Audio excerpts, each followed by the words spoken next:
Chairman, members of the board, my name is Mike Bukowski. I am the attorney or the counsel for Union Council number 8. They asked me to come and stop by and speak with you as their spokesperson for a little bit. I think it's the first time I've been up with a jumbotron. My mother wouldn't have been proud. Congratulations, Brad. All those games I went to is the first time I made it. Thank you for hearing us. I know it's a long night, and thank you for hearing me. And as we all know, it's extraordinary times. We're very much aware of that.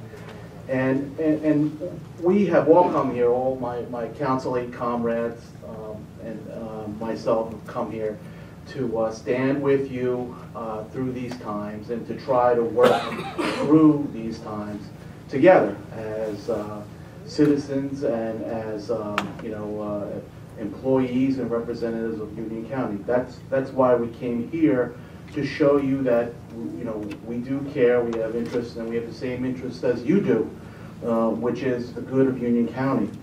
And I know, having gone to many of these meetings for a lot of different unions, that the last thing that a public body wants to do is layoffs. But they've asked me to come here to speak to you about layoffs, so we can try to understand it better and to help you understand it better. What we are simply asking is that you work with us to try to find some creative solutions to avoiding layoffs, which a layoff for an employee is the death penalty. And I just think there's many avenues that we can do together to try to avoid that. And the reason why I'm here is to simply ask for a seat at the table. That's all we're asking for, is a seat at the table so that we can work with you and your team directly, so I don't have to come up here and give speeches. We know that you have to get down into the weeds and work through these issues, but I can tell you that my people have a lot of good ideas, and the more times we meet and the more times that we get together with people who can make decisions, we have some good ideas.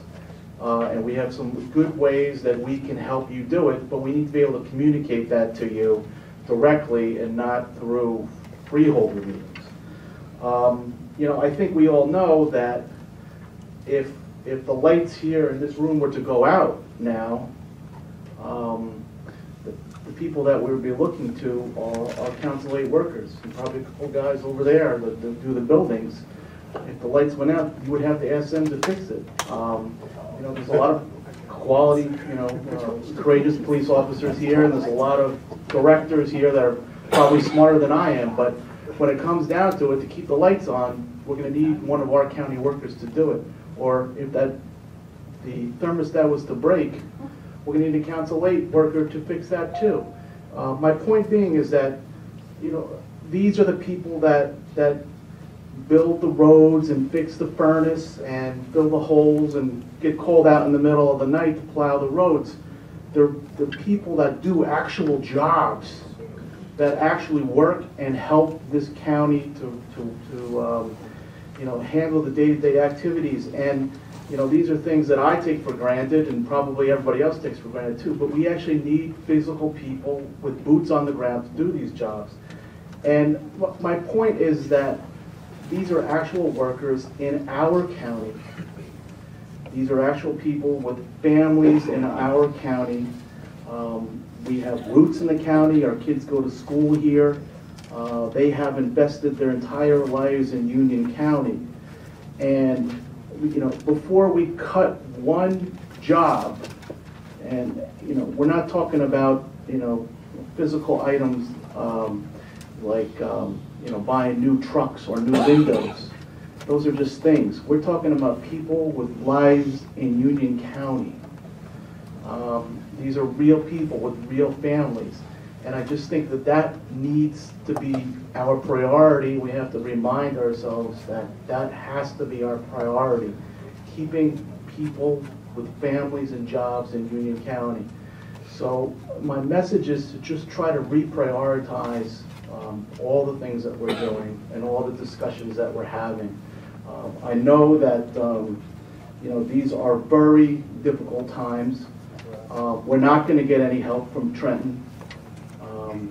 You know the old joke, if you're looking for a friend in Trenton, go get a dog. They're just not coming to our aid. And the people that you're going to need to look to keep this county running are here in the audience. These are the people that need to run on a day-to-day basis. And you know, these are the people we go to, that you yourselves go to church with. You probably see them at the diner on Saturdays, having a bowl of soup and a hamburger with the rest of us. They're real people. And I just want to know that, you know, we're working hard to find a solution to the budget crisis. And I know that you're also, you know, looking at different consultants to help you with the problems. I would just make one comment about that. You know, consultants always sing the song of privatization, that's the solution. And they're kind of a one-song jukebox. They sing the same song over and over again. We're going to privatize everything and save the day. But you know, that's the same anti-government, no regulation, privatization that Wall Street sold to us. And they're going to try to sell it to us again. Trust the market knows best, government doesn't know any better. We're going to run Runnels better, we're going to do some other department better, we're going to privatize it. We saw what the free market did with our unregulated mortgage industry. We saw what happened. They gave us a big whopping mess. They stuck us with the bill to clean up the mess. I'm just saying this to remind you to be very wary of the siren song of privatization, that it often ends up being a big whopping mess that we are stuck cleaning up afterwards when they leave, and leave, you know, the busted up windows and dirty floors and everything else. That is something to be very wary of it. I'm going to ask you, I wanted to give you a little extra time. I know you speak for a lot of people, and just do need to ask you in respect for other speakers before and after you. 2 sentences. Wrap it up. Yeah, thank you for the extra time. I really do appreciate that. My message is just to protect our families and jobs that we have here. And the only thing that I'm asking you to do is to do what you believe is right in your hearts. Because if you do that, then we know we'll be okay. Thank you.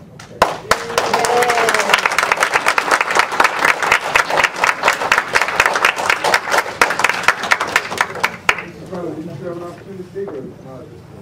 I'm sorry? Okay, go ahead, I'm sorry. I thought you spoke already during this portion. No, I did not. Tina Red of Cranford. I don't think Council Wade has anything to worry about. If they look at the position control changes that the Union County Watchdog Association posts every month, you'll see the politically connected getting hired, getting raises. So I can't, especially last month, I can't imagine any of the little people getting laid off in the face of that. I'm betting that you're very safe and you have absolutely nothing to worry about. It would be like telling you to let them eat cake if any of you are hurt at all. It would be amazing. But you guys need to pay more attention to what goes on here and be better at reporting the waste and mismanagement, because at the end of the day, it will be, unfortunately, it will be you that will be held accountable, not the patronage jobs, not the waste that goes out to contractors. That'll be the last thing to be cut. So you got to be better at reporting things to the Attorney General's office, to the State Controller's office, to the Federal Bureau of Investigation. You have to be better at stepping up and reporting things to authorities.